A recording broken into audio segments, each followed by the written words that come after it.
The England Boxing Elite National Amateur Championship finals take place this week, so we decided to catch up with Charlie Edwards, a former ABA champion, twice a GB champion, a European bronze medalist, and we found out how he's been preparing for this key tournament. My name's John Dennen and this is Amateur Hour.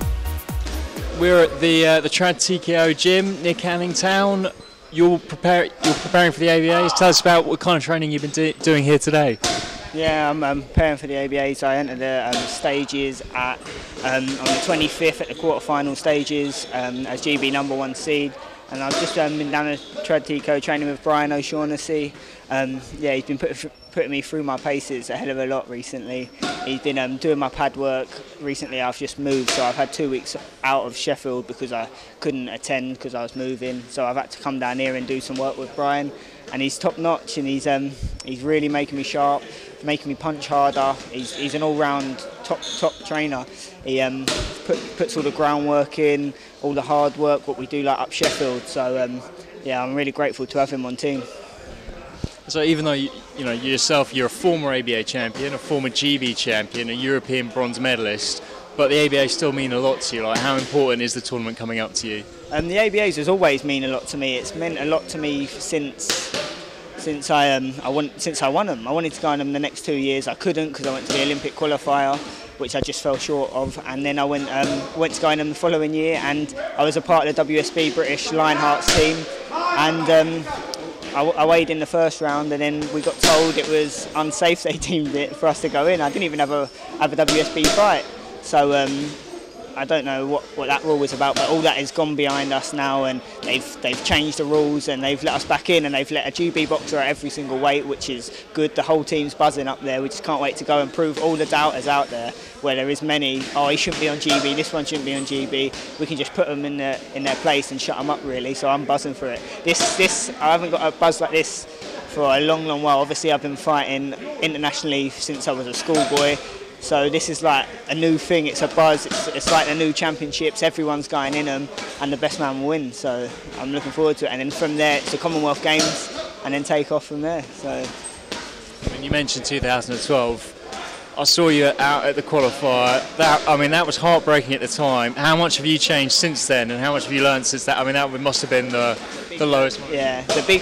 That was the lowest moment. But at the time, I was crying when I got beat. I come out and I went back to my room, and Dave Holloway, who's the GB coach, he come up to me, he gave me a little cuddle and said, "Charlie, this is only the beginning." I was only 19 at the time. I was only a baby. I boxed against a 28-year-old man who went on in the Olympics to beat the world #1, and then he got beat in the quarters. So it shows I was mixing with the best, and I just took that all in, reaped all the experience all around the world I've been, and just keep adding to my pedigree, and just keep going up and up and up. You never look behind, even when there's a negative in boxing. You can always make a positive from it, and you learn from every loss, and you just come back stronger and stronger. So cream always rises. So. Well, yeah, I remember that bout, because you were sort of peppering him with shots, but he was a bigger man. Maybe it might have been different. Like in this 10-9 scoring, I was a busier fighter. I was working more. I was pushing the fight, but he was catching me with little shots over the top, which maybe in this scoring wouldn't have. It would have been a different story. So it's mad, this boxing game. All the scorings, all the rules changing all the time. The only thing I can do is do what I do best: train hard, get in the ring, fully prepared, and do the business. And back then you were 49 kilos and you weren't really pushing him back. Now you're 52. How different are you as a boxer? Yeah, since I've moved up a weight, I feel a lot stronger. I feel I've gained a bit of my man strength, as they call it now. I've been punching harder. I can feel it coming. I can feel it up my hands. When before I was just like non-stop work rate. And I look back on that and I thought, you know what? Maybe that isn't the way to go. Working all the time. I've slowed myself down, slowed my feet down, and I do what I do best, and that is boxing on the back foot. I'm not a front foot fighter. I used to push the pace because I was always so fitter than them, and maybe because I was so fitter than them, I thought, oh, I do that, but it was a disadvantage. Now I can set my pace and go at tempos, boom, boom, boom, boom, and then change the angle and go again. So, yeah, I've learned a lot. And looking at the other people at flyweight who are going to be at the ABAs, who are the guys you're looking at? I don't really know anyone else except Jack Bateson, who's just moved up from a light flyweight, who was #1 light flyweight after me, and then he's moved up because he says he can't make the weight, which is fair enough. He's a tall lad as well, so made the best man win on the final, but I have no doubts in my ability that I'm going to take it. I'm confident, very confident. I mean, how much do you hate Jack Bateson? You know what, it's funny. Hate's a bad word. We're rivals. In boxing, there's rivals. Look at the likes of George Groves, DeGale, now George Groves and Froch. There's pure hatred between them. There ain't. We train in the gym. We don't get on. We basically just blank each other off, really. If we bump into each other, we nod our head, all right. We've got respect for each other, put it that way. We've trained together for now 2 years. We're in the same gym, we're in the same setup. We're not going to go around being bitter to each other because at the end of the day, we don't want to make any of the other boys awkward. Like, they're friends with me, they're friends with him, and that's just the way it is. But when we step in them ropes, it's a different matter. Yeah. But then once the fight is over, then it gets back to normal in the gym. Yeah, that's it. Back to normal in the gym. And to be fair, I don't even know why we're talking about this yet because he's got to get through 5 fights with no head guards, which could have a clash of heads, you never know. I've got to get through 3. He'll be number 2 seed when he comes into the quarter-final stages. We've both got to get to the final, so we can't look ahead. We've got to take every fight as it comes. Well, I suppose, we think about it now because it's not, and it's not the first rivalry at flyweight. Do you remember your fight boxing Selby? I mean, you were there in the gym. What was that atmosphere like? The atmosphere. It's the same as it is now. I was lucky enough to experience it, so I know how to not let it get under my skin, not let him get to me, and always in the gym when it comes to the runs and that, always make sure I push him a little bit further, get in front of him, get on top of him. So it's a little mind game, but it's all fun and games, and we do the business when we get in the ring. I'm told that you're a good runner. Are you the fastest on the squad, or who are the fastest runners? Oh, I don't want to sound big-headed. We're all good runners on the squad. We all pull it in and we all push each other.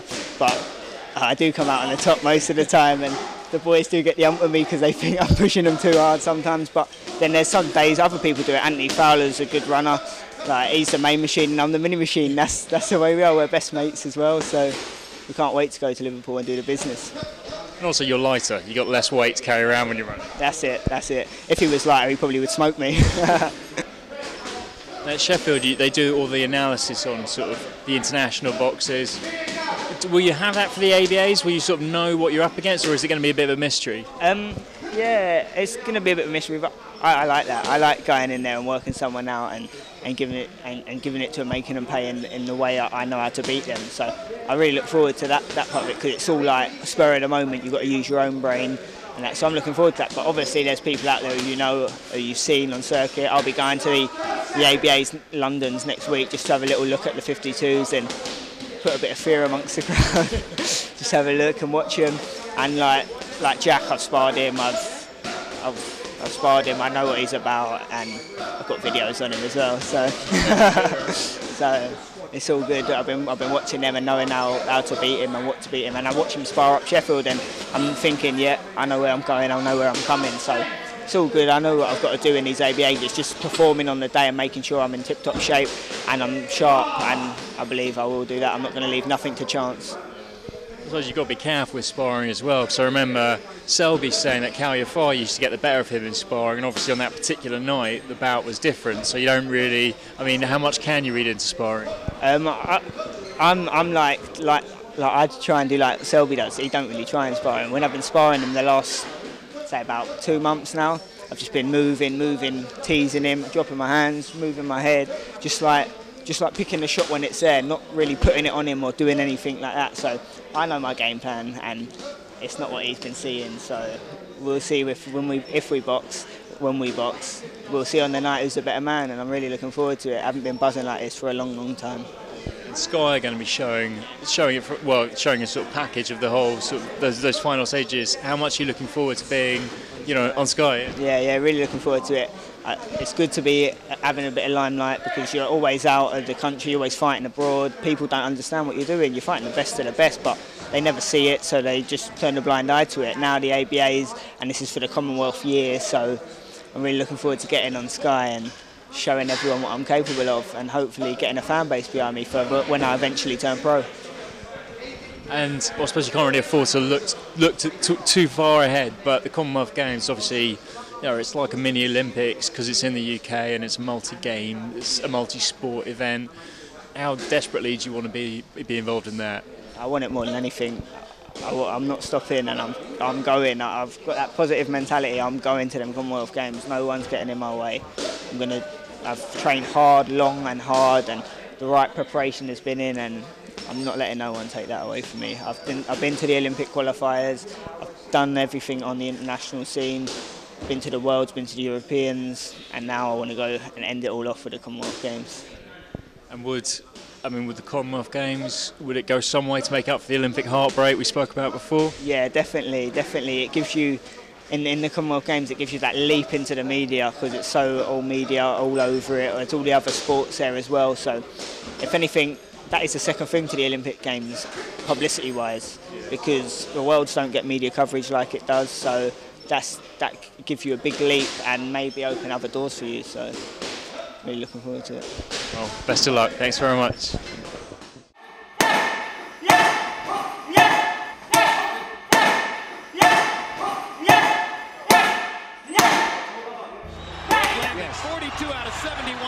We're not sure about Gatti because he hasn't been in this kind of a war with as strong a fighter as Ward before. May 2002, Arturo Gatti against Mickey Ward.